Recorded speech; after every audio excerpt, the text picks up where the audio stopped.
Estamos muito... Eu ia usar o termo feliz, mas não sei se esse é o termo que eu vou usar para mim, mas estamos gratos, vamos dizer assim essa palavra, né? Estamos gratos por estar aqui nessa noite.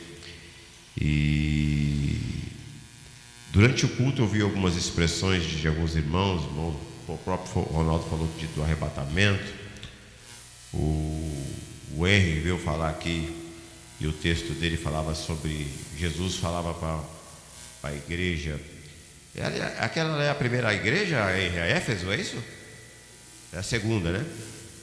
E Jesus olhava para aquela igreja e falou: eu sei as tuas obras, né? Para quem veio quarta-feira aqui, não sei se você vai lembrar, mas eu falei o que a gente ia comentar aqui na igreja no domingo, né? Quem se lembra? Quem se lembra? Eu ia falar sobre o quê? O que eu falei? O que eu comentei? Eu dei uma introdução na quarta-feira. Ah, muito bom. Pensei que os irmãos não ia lembrar, né? E o legal é que foi falado muito sobre salvação hoje, no hino que o pastor Roberto cantou, né? Sobre... O Ronaldo falou sobre arrebatamento. O interessante, sabe o que eu acho interessante? É que as pessoas perguntam muito sobre arrebatamento. As pessoas falam muito sobre o arrebatamento, existem muitas perguntas, existem muitas questões e muita curiosidade sobre o arrebatamento. A Bíblia, ela não fala muito sobre esse tema, não dá muitos detalhes, e por isso talvez fica na mente, né, na curiosidade de cada um, saber como é que vai ser o arrebatamento, que dia que vai ser, como é que vai funcionar esse negócio do corpo transformado, né? O Ronaldo falou lá que não vai ser qual foi a expressão que ele falou? Um condomínio, né? Mas tem muita gente que pergunta: como é que vai ser lá? Onde é que eu vou morar? Se minha rua vai ser de ouro, minha casa vai ser de diamante, se eu vou conhecer o meu ex-marido, eu tive 4 maridos, aí com qual que eu vou ficar lá? Eu vou morar na mesma rua que o meu cunhado, eu já não aguentava ir lá na terra, agora vou ter que morar com ele lá no céu, né? E aí a gente começa essas questões, né? Não, fora a Janeide não, a Janeide eu quero morar do lado dela, né? Ex-marido não, né? Então, pois não. Isso aí vai ser uma confusão, né? Então, eu acho que as pessoas perguntam muito sobre isso por causa da curiosidade, né? A Bíblia, isso. A Bíblia não fala sobre isso, né? Ela não dá muitos detalhes e fica na curiosidade, no imaginário de cada um. E aí a gente fica pensando sobre isso. E se pergunta muita curiosidade sobre o arrebatamento. Mas eu quero dizer uma coisa para você. Para você ser arrebatado, você antes precisa ser salvo. Você precisa garantir a salvação. E aí vou dizer mais, a gente precisa de lutar pela salvação. O apóstolo Pedro uma vez falou o seguinte: crescei na graça e no conhecimento. Vocês estão completando a frase aí, o versículo, né? Crescer na graça. A graça é o quê? O favor imerecido, é a salvação. E quando o apóstolo Paulo, muita gente já falou que crescer na graça é crescer nos dons, né? É ser o irmão do manto, é ser o irmão que fala em línguas. E crescer na graça, irmão, é crescer na salvação, é lutar por ela, é se esforçar todo dia em busca dessa salvação. Irmão, você tem que aceitar Jesus todo dia. Todo dia renegar o seu eu. É dizer: Senhor, eu te aceito, mas não é aquilo que a gente, né, levanta a mão, vem aqui. Mas é você renegar o seu eu, para você ser arrebatado, tanto no dia do arrebatamento, tocar as trombetas, ou através da tua morte, que aí é o arrebatamento também, que a palavra de Deus diz que depois da morte segue-se o juízo. A gente primeiro precisa de garantir a nossa salvação. E por isso eu levantei esse tema, foi essa introdução que eu fiz na quarta-feira, e hoje nós vamos falar sobre isso. Porque a Bíblia, ela quando fala de salvação, se fala muito sobre salvação, os apóstolos falaram sobre salvação. Mas existem dois textos que levam para dois caminhos quando se fala sobre salvação. No livro de Tiago, não era o apóstolo Tiago, não era o irmão de Jesus. Aquele livro lá de Tiago não foi escrito pelo apóstolo, pelo filho de Zebedeu, se eu não me engano, que era Tiago. Aquele lá foi escrito pelo meu irmão, sei lá, irmão, ou se você quiser chamar de meio irmão de Jesus, né? Exatamente, se a gente quiser chamar de meio irmão ou não, mas era irmão, né? Jesus, ele foi um grande líder e ele escreveu aquelas palavras. A salvação, ela vem pela obra ou ela vem pela graça? Foi duas questões que se levantou. Quando houve a reforma protestante, eles levantaram muito essa questão. Onde quando Lutero levantou a reforma, ele estava feliz com a graça de Deus, porque ele descobriu que ele não precisava de ações, mas ele precisava só de crer em Jesus, e pela graça do Senhor ele seria salvo. E aí foi feita a reforma. Porém, e lá no livro de Efésios, depois, sobre a graça, a salvação pela graça, nós vamos falar domingo que vem. Hoje nós vamos falar da salvação pela obra, ou pelas obras.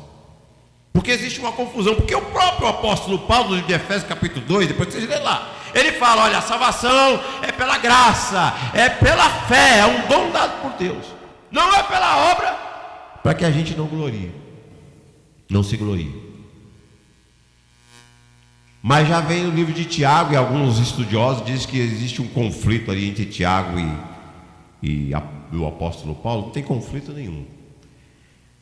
Como o Henry falou, o que a gente precisa aqui, irmão, aqui não, em todos os lugares, a gente se debruçar na palavra e tentar entender um pouco mais. A Bíblia não dá para ler como a revistinha do Avon. Sabe a revistinha do Avon? Que você fica folheando, eu quero esse creme aqui, eu quero esse desodorante. Não dá para ler a Bíblia assim. A Bíblia precisa ler com cuidado, com tempo, com pesquisa, com estudo, com oração, para que Deus revele a coisa certa. A salvação, apesar do apóstolo Paulo falar que ela é pela graça, através da fé, não é pelas obras, quando a gente lê o livro de Tiago, a gente começa a entender que a obra, ela faz parte desse processo. E aí eu vi um estudioso, um professor dizendo assim, que você não é salvo pela obra, mas também não é salvo sem ela. Você não vai ser salvo sem ela. E por isso a gente quer meditar um pouco sobre a salvação através das obras. Vamos falar um pouco sobre isso então? Abra sua Bíblia, que eu não tenho muito tempo. Eu ia fazer uma introdução aqui, falar mais um pouco sobre isso, mas não tenho muito tempo. Então vamos lá já no livro de Tiago. Abra aí a sua Bíblia. No livro de Tiago, capítulo 2. Será que é só crer em Jesus mesmo? Ah, eu creio. É só acreditar. E foi muito bom que Tiago levantou essa questão, porque a gente começa a aprender. Porque a salvação é muito importante para nós. E nós não podemos perder, não podemos brincar com a nossa salvação. Capítulo 2, vamos lá? Tiago. O versículo vai ser do 14. E o título já diz: a fé sem obras. Na minha Bíblia aqui, para nada aproveita. Olha só, hein? Preste bastante atenção. Será que é só acreditar? Ou será que eu preciso fazer alguma coisa? Vamos ler primeiro, depois eu comento. Capítulo 2, do versículo 14, nós vamos até o 26, que é até o início do capítulo, né? No capítulo 2, depois inicia o capítulo 3. Vocês querem acompanhar a leitura? Querem fazer a leitura todos juntos? Não, todos juntos não, cada um é de forma alternada, né? Cada um lendo um versículo. Pode ser assim? Vamos lá assim? Assim a gente sempre faz. E assim bom que os irmãos participem e não dormem aí. Vamos lá. Vou ler o primeiro versículo, capítulo 14, capítulo 2, versículo 14. Meus irmãos, que aproveita se alguém disser que tem fé e não tiver obra? Porventura, a fé pode salvá-lo? 15. Não, tá bom, é até o outro. Vamos ler o outro versículo. Volta o outro versículo lá. Eu acho que talvez seja um corpo sem o espírito está morto, né? E isso seria a ideia de fé. Aliás, a ideia de obra. Vamos ler esse versículo, porque assim é esse mesmo, né? É o versículo 26, é o último que eu pedi? Isso mesmo. Então vamos lá. Pode ler, se você consegue ler, bem, se quiser ler na sua Bíblia, pode ler, mas se você quiser ler ali, vamos ler, vamos contar até 3. Eu gostaria que os irmãos lessem esse versículo numa só voz. Vamos lá. 1, 2, 3. Porque assim como o corpo sem espírito está morto, assim também a fé sem obras é morta. Eita Deus, vamos lá, baixa tua cabeça. Pai, em nome de Jesus Cristo, teu Filho amado, nós queremos entrar em oração mais uma vez, e orando orando, pedindo que o Senhor venha nos ensinar a tua palavra, que a tua palavra venha nos direcionar, nos instruir, nos capacitar, Senhor, que nós possamos sair daqui instruídos, e pedindo, lutando, batalhando pela nossa salvação, Pai. Nós não podemos deixar cair, não podemos desvalecer, Pai. Fazemos tantas coisas, mas às vezes não cuidamos da nossa salvação. Mas nessa noite o Senhor está nos orientando, o Senhor vai nos orientar. Que bom, Pai, que eu estou saindo daqui orientado e cada vez mais lutando pela minha salvação, Pai, em nome de Jesus, para a glória de Deus, amém. Glória a Deus. No capítulo 2 do livro de Efésios, quando o apóstolo Paulo, é preciso a gente fazer traçar um paralelo para vocês entenderem o que eu vou falar sobre obras aqui primeiro. Mas primeiro, semana que vem a gente vai falar sobre a salvação pela graça, que o apóstolo Paulo quis dizer. Mas é preciso a gente traçar um paralelo para você entender. Quando o apóstolo Paulo disse essas palavras no capítulo 2 do livro de Efésios, depois você lê lá com calma, mas domingo que vem nós vamos meditar um pouco mais sobre isso. Mas quando o apóstolo Paulo falou, olha, a fé pela graça, aliás, a salvação é pela graça, ela vem através da fé, não é para obras. Ou seja, o ambiente, ou seja, o local, o momento em que o apóstolo disse essas palavras, era um momento onde existia um evangelho de muito legalismo, aonde a obra se levava muito em consideração. Quando o evangelho começou a ser pregado, o evangelho, Jesus veio e ele falou assim, lá em João está escrito, veio para os seus, mas os seus não o quê? Receberam. Aí foi dado o poder para que todo aquele que o recebesse se tornasse o quê? Filho de Deus. Ou seja, o evangelho se expandiu e Jesus não era mais só para os judeus. Jesus veio trazer salvação para toda a humanidade. No capítulo 15 do livro de Atos, no concílio, eles começaram a discutir o que eles iam fazer. Ou seja, os gentios estavam aceitando Jesus, muita gente aceitando Jesus, e falou, o que nós vamos fazer? Como é que esse povo vai fazer para ser salvo? E aí eles começaram a discutir, falaram, não, vamos aplicar a lei judaica deles. Vão ter que fazer a circuncisão, vão ter que participar da dieta dos judeus, ou seja, não podia comer carne de porco, sangue, esse tipo de coisa. Paulo, Silas e outros, eu só estou bem rapidinho aqui para vocês entenderem. Paulo e Silas levantaram e falaram, não, está errado. Vocês estão querendo pôr um peso que nem os nossos pais conseguiam fazer. O próprio Senhor Jesus falou, vocês dão o dízimo do endo e do cominho, mas esquecem a principal regra da lei, justiça e amor. Era uma época de muito legalismo, onde eles colocavam regras. Legalismo é que a lei, regras, para que fossem salvos. Aí o apóstolo Paulo falou, não, a salvação é pela graça, não é por obras. Então quando ele usa essa expressão, é porque o ambiente que ele estava pregando era de muito legalismo, onde eles queriam impor essas coisas para que as pessoas fossem salvas. E aí o apóstolo Paulo falou, não, a salvação é pela graça. Você adquire a graça pela fé quando você crê em Jesus. Esse é um ponto. Quando Tiago, irmão de Jesus, provavelmente o ambiente que ele estava pregando era um outro de pessoas que começaram, ficou fácil, né? Quer dizer que é só crer em Jesus? Quer dizer que é só dizer que acredita em Deus? Quer dizer que as obras não são levadas em consideração?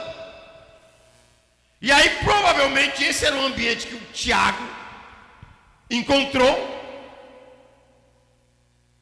E ele falou, não, peraí, você não é salvo pelas obras, mas também não é salvo sem elas. O próprio Tiago, irmãos, existe uma guerra, uma luta da teoria e a prática, né? Na empresa, eu trabalhei assim em duas empresas assim, bastante tempo, até hoje, né? A empresa que eu trabalho hoje e uma outra empresa. E eu me lembro que nas empresas, existe uma regra entre nós peão que fala o seguinte: a prática, a teoria é tudo muito lindo, né? Mas quando eu estou ensinando um rapaz lá, ele está operando empilhadeira, então colocaram ele lá comigo para operar empilhadeira. Eu estou ensinando ele. E aí eu estou vendo ele, né? E eu coloco ele para fazer a operação lá e aí ele olhou para mim ontem e falou assim: quando eu via você fazendo parecia fácil. Ou seja, quando a teoria é muito lindo, mas quando a gente quer colocar ela em prática, é muito doloroso. O apóstolo Tiago, irmão de Jesus, ele falou muito sobre isso. No capítulo 1, versículo 25, que é um versículo que o pastor Roberto cita muito aqui. Capítulo 1, versículo 25. O senhor se lembra, pastor, o que está escrito lá? O senhor quer citar para nós? Vamos ver. Ó, como é que Tiago começa mais ou menos a carta dele. O senhor lembra, pastor? Pode citar ele para mim, por favor? Aquele que atenta bem para a lei perfeita da liberdade e nisso tem perseverança, esse tal será bem-aventurado, muito feliz nos seus feitos. Muito feliz. Isso é que o apóstolo, isso é o que Tiago fala. Ele fala: aquele que atenta bem para a lei perfeita e nisso persevera, não sendo ouvinte esquecido, mas o que? Fazedor. Não basta só escutar a palavra, irmão. Nós temos que pôr em prática. Tem que pôr em prática. Não basta. Aí no capítulo 2, Tiago fala sobre a fé. Ora, irmão, como é que eu tenho fé se a minha atitude tem sido diferente da fé que eu professo? No capítulo 3, Tiago fala sobre, é um capítulo muito conhecido, sobre a língua, né? Que a gente gosta muito de pregar para os outros. Para mim não. Esses dias mesmo eu já preguei sobre isso aqui, não falei? Não foi? Não falei sobre língua aqui? É uma delícia falar isso para os outros. Mas quando eu vejo que aplica na minha vida. No capítulo 4, Tiago falou assim: olha, vocês estão sendo amigos do mundo, só que tem um probleminha aí. A pessoa que se torna amigo do mundo, automaticamente se torna o quê? Inimigo de quem?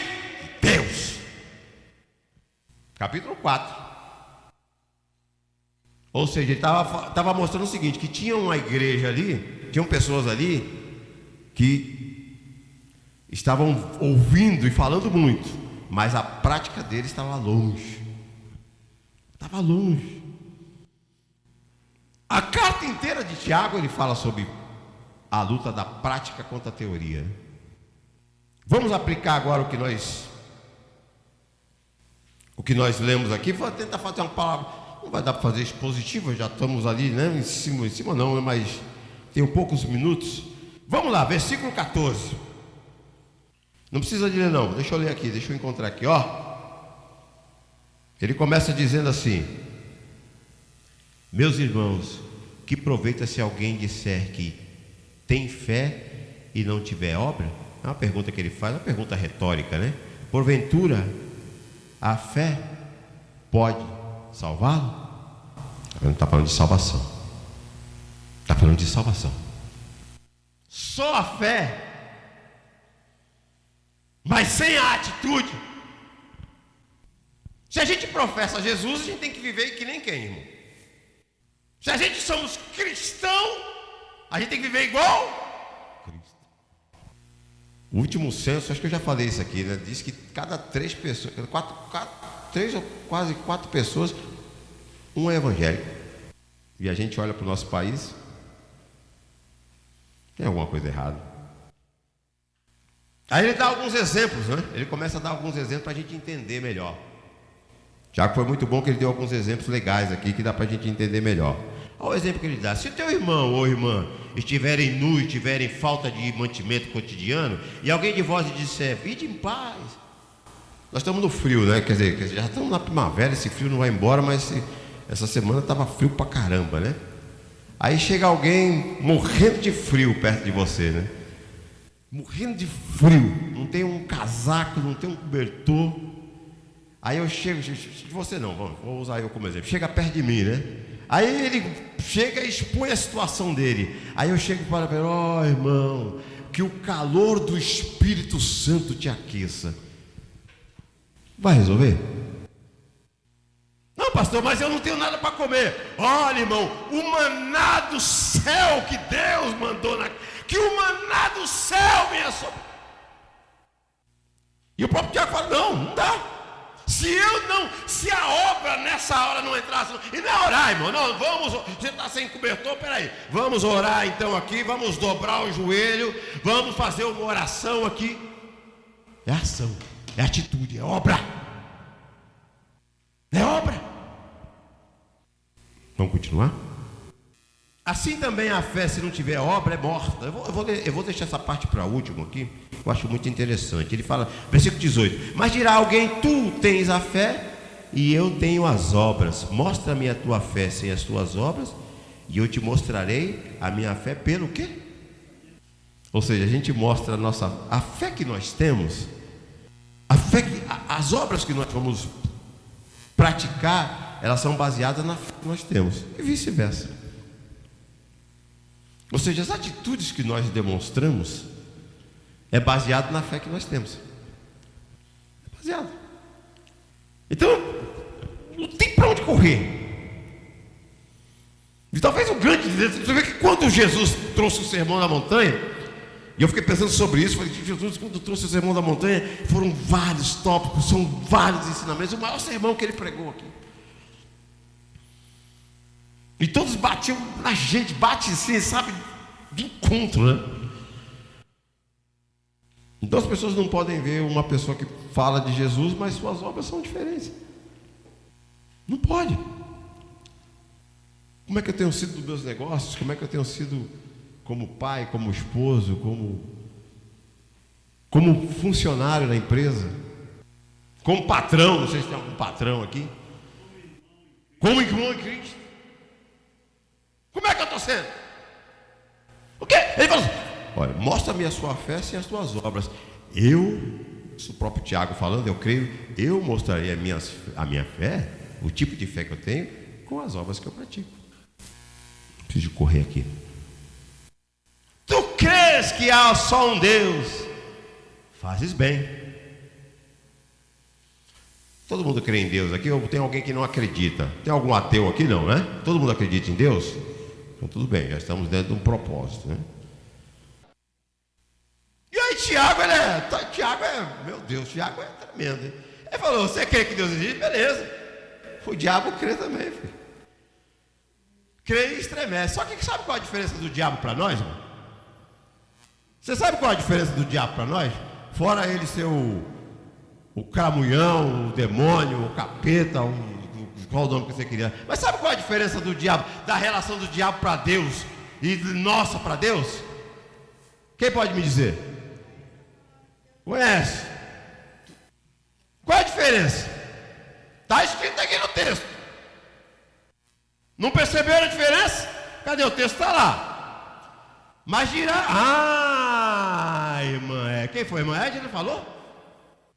Irmão, o diabo diante de Deus estremece, nós não. A gente peca descaradamente. A gente, viu, irmão? Eu também. Quando Jesus foi expulsar aquele demônio do Gadareno, né? A palavra de Deus diz que aquele rapaz estava possesso de demônios, né? Jesus teve um bate-papo ali, né? Muita gente usa aquilo para ficar conversando com os demônios por aí. Aí Jesus conversou, quem é você, legião, tá. Mas uma coisa interessante acontece ali. Quando aquele demônio vê Jesus, ele vai, que tenho eu contigo? Que sabe o que ele faz? Ele ajoelha diante de Jesus, assim. Ele ajoelha, ele reconhece a autoridade de Jesus. O Cleiton, ele reconhece. Que tenho eu contigo? Já vai me mandar, porque a palavra de Deus diz que quando Jesus vier, o arrebatamento, o diabo e seus demônios vão ser jogados. Ele pensou que já tinha chegado a hora. E aí Jesus, não chegou a hora. Ele disse, não, tudo bem, então, pelo amor de Deus, joga a gente ali naquela manada de porco. Aí Jesus fez expulso. Até a oração do demônio Jesus ouviu. Expulsou eles, caiu naquela manada de porco. A gente conhece a história. Mas sabe qual a diferença do diabo para nós, irmão? É que ele estremece e a gente não estremece mais. A gente não é salvo pelas obras, irmão, mas também não é salvo sem elas. Crescei na graça, nunca esqueço essa. Eu também entendi errado, mas o dia que eu entendi isso aí, crescer na graça é lutar pela salvação. E a gente luta todo dia, porque todo dia os diabos ou pessoas se levantam para nos derrubar. E todo dia a gente tem que... Pois não, pastor Roberto, pode falar. É pela santificação. Vamos lutar pela salvação. Não deixe, não permita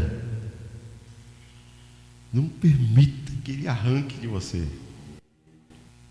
A gente vê muita gente falando, eu fui para a igreja e começou a dar tudo errado, né? Olha, é pedra que... É árvore que dá fruta que a gente dá alguma pedrinha. Eu tinha uma árvore, tinha um pé de goiaba na minha casa, irmã Janete. Eu tinha 2 pés de goiaba na minha casa, eu digo lá em Santos, né? E uma era uma areia de construção, dava umas goiabinhas murchas, umas goiabinhas cheias de bicho, né? Ninguém ligava, mas tinha no meio do meu quintal lá uma goiaba pera. Era uma goiaba desse tamanho, uma goiaba vermelha, era linda e deliciosa. E aí o que acontecia? E a gente tinha pé de banana, tinha pé de laranja, tinha pé de tudo. Aí a gente subia naquele pé de goiaba. Irmã Edna, quando a gente subia naquele pé de goiaba e que alguém via a gente lá, alguém, me arruma uma goiaba. Minha mulher está grávida, o filho vai nascer com galho de goiaba, me arruma uma goiaba. Todo mundo tocava uma campainha para pedir a goiaba, né? Da goiabinha que estava lá no portão, ninguém queria, mas aquela goiaba todo mundo queria. Olha, irmão, eu vim para a igreja, as coisas começaram a dar errado, lógico. O estranho se não desce. Ele dá 2 exemplos aqui, eu preciso correr. Ele fala de Abraão. E qual outro personagem que ele usa aí?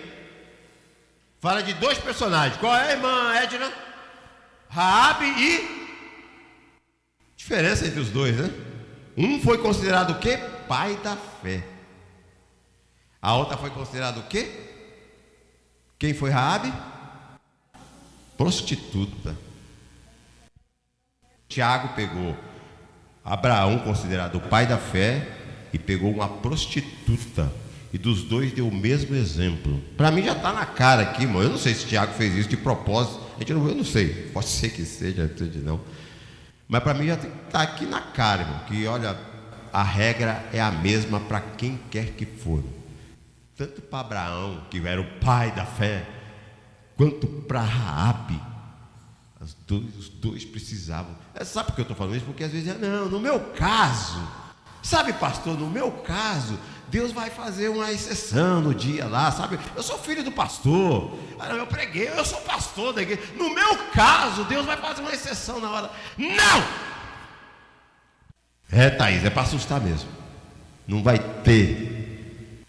Tanto Abraão quanto Raabe, e Abraão era o pai da fé. Deus falou, vai lá, ele foi, faz, vai ser uma grande nação. E ele foi, faz não sei o quê. Senhor, eu estou ficando velhinho, minha esposa está velha, o filho não vem, não sei o quê. Aí Deus, depois de tanta luta, Deus vai lá e dá o filho, nasce. Ele teve Ismael, aquela confusão toda, já pregamos tudo. Aí veio Isaac, imagina a felicidade de Abraão, todo feliz, aquele negócio todo.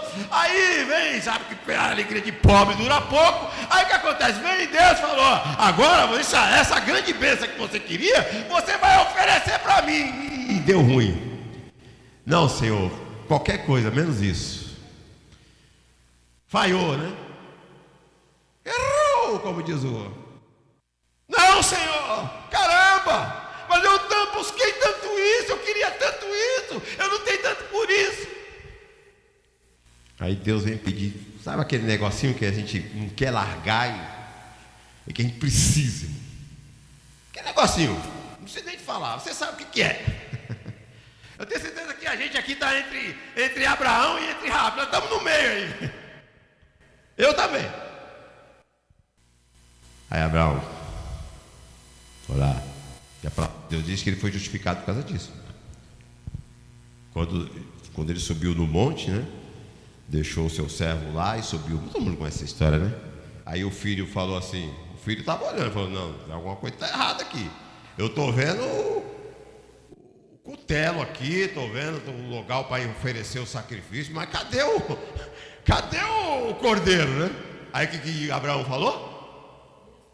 Deus proverá. Deus proverá. Fala, pastor, pode falar. Isso é fé.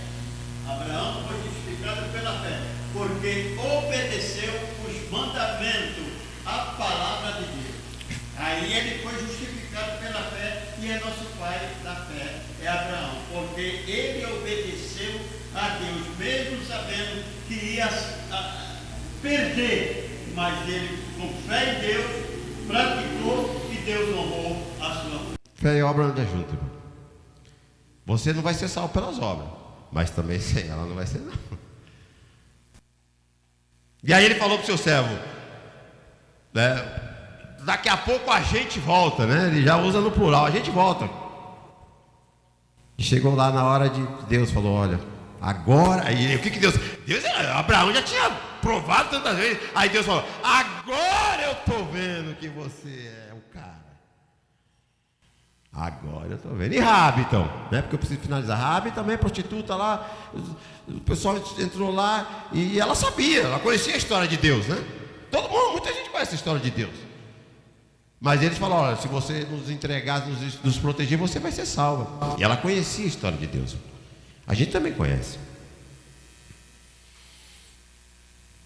E ela foi justificada pela atitude que ela tomou. Irmão, para finalizar, a gente conhece a história de Raabe, história de Abraão, acho que não precisa ficar em delongas aqui.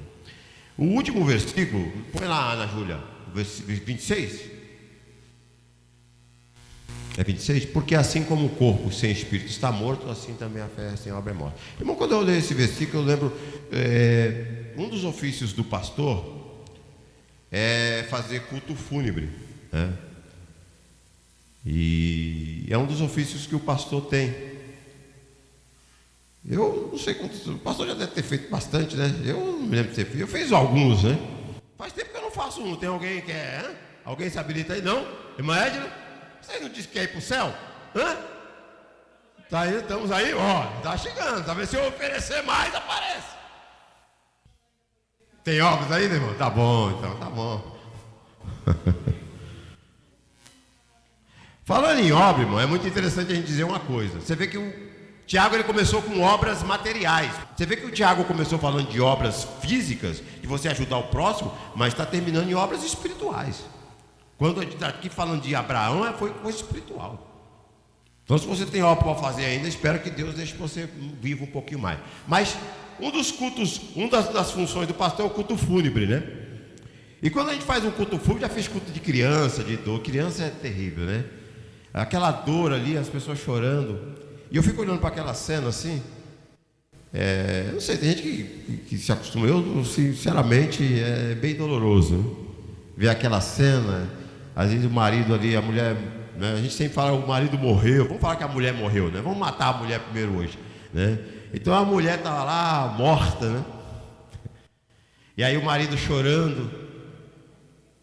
Estou matando as mulheres. Aqui a gente fala, o marido morreu e a esposa estava lá. Então vamos usar outro exemplo. A mulher morreu e o marido está lá chorando. As lágrimas caem no rosto do cara, aliás, dela, mas ela não sente nada. A pessoa vai lá e passa a mão no rosto, às vezes até beija, e ele não sente nada. São feitos caminhões, às vezes, dependendo da pessoa, são caminhões de flores que vão, fica aquele cheiro, mas ele não sente perfume. Muito bom a senhora colocou isso aí, irmã Edna. Quer fazer alguma coisa por alguém? Faz agora, enquanto está vivo. Eu fico olhando para aquela cena e fico, caramba, será que o cara sabia, ou que ela sabia que ele era tão querido assim? A gente fica olhando e fala, é uma cena que eu fico olhando, as lágrimas caem e a pessoa não sente nada. Não sente cheiro de nada. A pessoa vai lá e abraça ou dá um toque, mas ele não sente nada. E eu fico pensando, será que ele sabia que ele era tão querido? Já que a Edna tocou no assunto, irmão, se eu tiver que elogiar alguém, elogie hoje. Faço bem hoje. Agora, para finalizar, o que o apóstolo Tiago, Tiago, eita Deus, o que Tiago estava dizendo? A mesma coisa é quando nós dizemos que temos fé, mas que não temos a obra. Um corpo sem o espírito está morto. E às vezes a nossa fé, a nossa vida, ela acaba sendo assim. Vamos nos esforçar pela nossa salvação. O Ronaldo falou sobre o arrebatamento aqui, e sempre causa essa curiosidade, né? Mas curiosamente, Ronaldo, eu não tenho curiosidade sobre o arrebatamento. Muita gente me pergunta e eu tenho até dificuldade para responder, porque não sei, irmão, é uma coisa que tenho comigo. Eu não me preocupo muito com o arrebatamento, como é que vai ser essa transformação. Se você quiser estudar escatologia, pode estudar, é muito bom. Mas uma coisa que eu sempre me preocupei, assim, pastoreando, foi com a nossa salvação. Como é que está a nossa vida para encarar esse dia do arrebatamento? Ou através da nossa morte, ou através do toque da trombeta.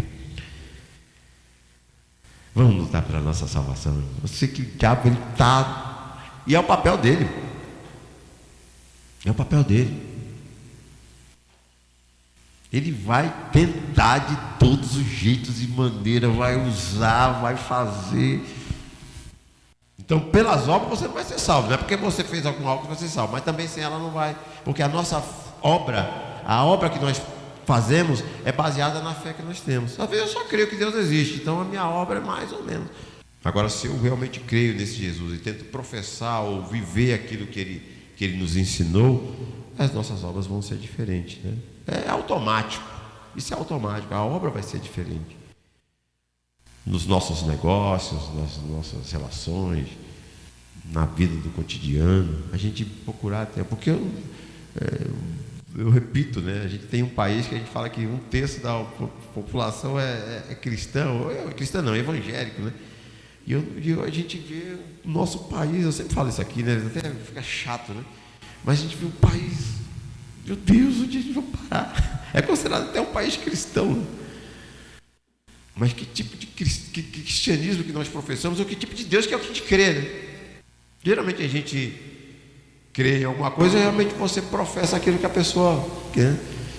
E se a gente professa crer em Jesus, a gente vai viver mais ou menos como ele viveu, né? Mais ou menos, um pouquinho pelo menos. E aí a gente arremete ao Sermão da Montanha e tantas outras coisas que nós já pregamos aqui. Mas é muito importante que a gente saia daqui entendendo uma coisa: não é pela obra que você vai ser salvo, não. Realmente é pela graça. A gente vai falar sobre isso semana que vem. Porque tem gente que parece que tem gente que está achando que merece a salvação. A salvação é pela graça. Não é por obra, não. Mas também não é sem ela.